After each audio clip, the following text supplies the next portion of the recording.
Hey guys, Craig McCormick here from DestructivePixels.com, and today I'm going to share with you 5 tips to help me not stress out and have a productive time when I go out to shoot landscapes.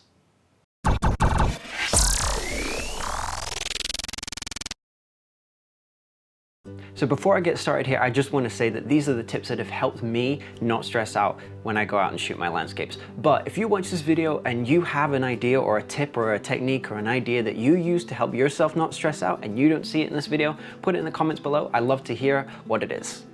So this first one is a really big key idea, and it's to do as much research as possible about the location before you even get there to mitigate any problems that you might find when you arrive.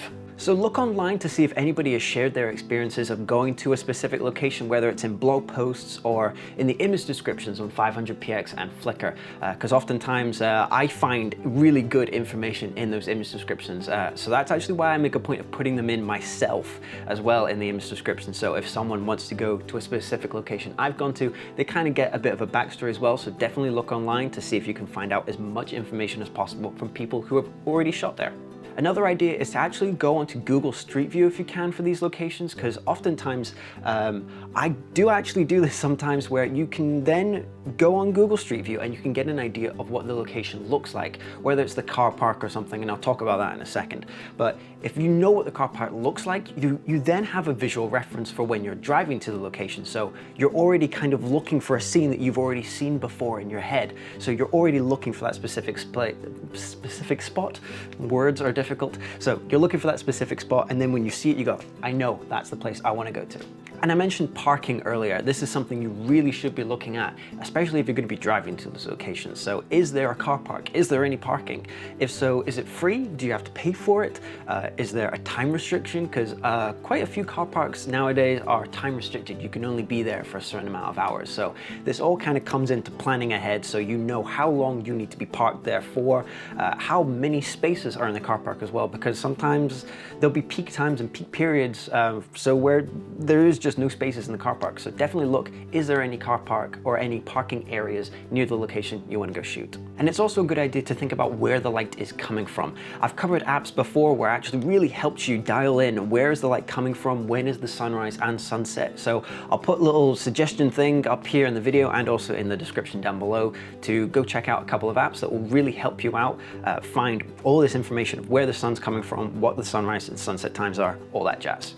The second tip here is to learn from my mistake and to make sure that you get there much earlier than you ever need to, because I have made this mistake so many times.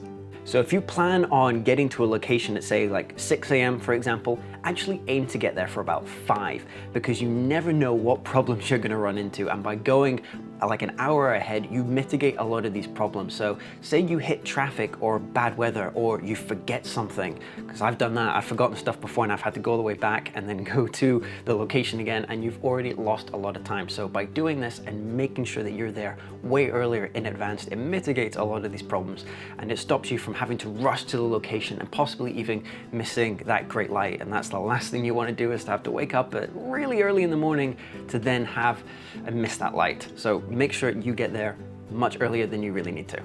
This third tip is a really obvious one, but save yourself the hassle in the morning of rushing to make sure you have all your gear. Have everything prepared the night before. So all you need to do is grab and go.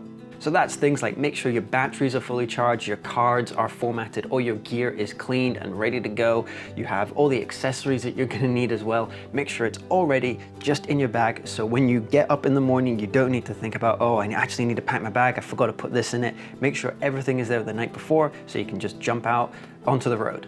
Some of my favorite shots have actually been taken on a location in the surrounding area of the original place that I wanted to shoot. So my tip here is to make sure that you go and explore the location that you're in to see if you can find any other interesting shots.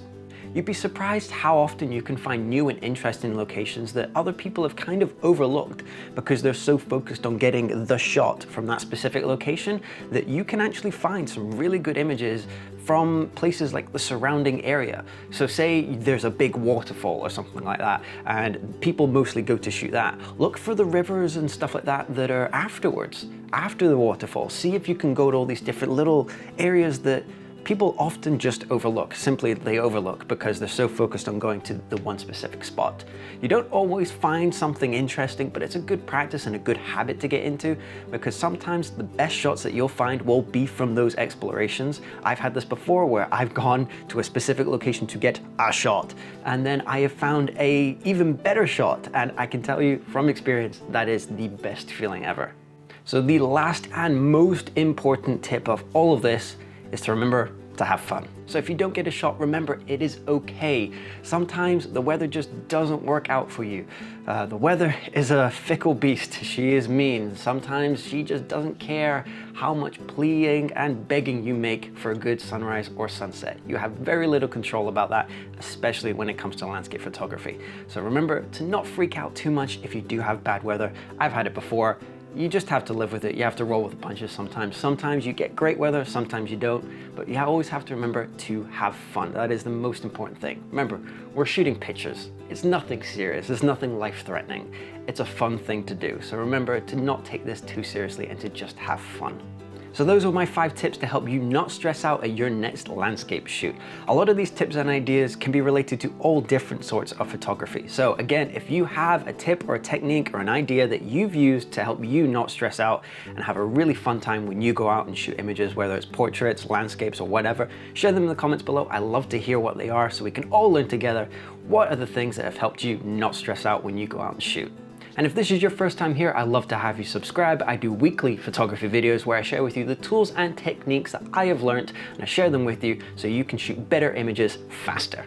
I also have a special video series of vlogs where I take a little video camera along with me when I go out and shoot my images. I bring you along for the entire process from start to finish. So you'll see me going to the location, getting there, setting up my shot, finding the composition. I share with you all the settings and all that kind of jazz. People really seem to love them, and I enjoy doing them too. So if that sounds like something you would be interested in watching, you can click wherever I've put the annotation, or you can go out and check the description text below where you can go to the playlist and watch my latest video there. And if you want to learn more about me and my work, you can go to destructivepixels.com. Thank you very much for watching this video. I've been Craig McCormick, and I'll catch you in the next one.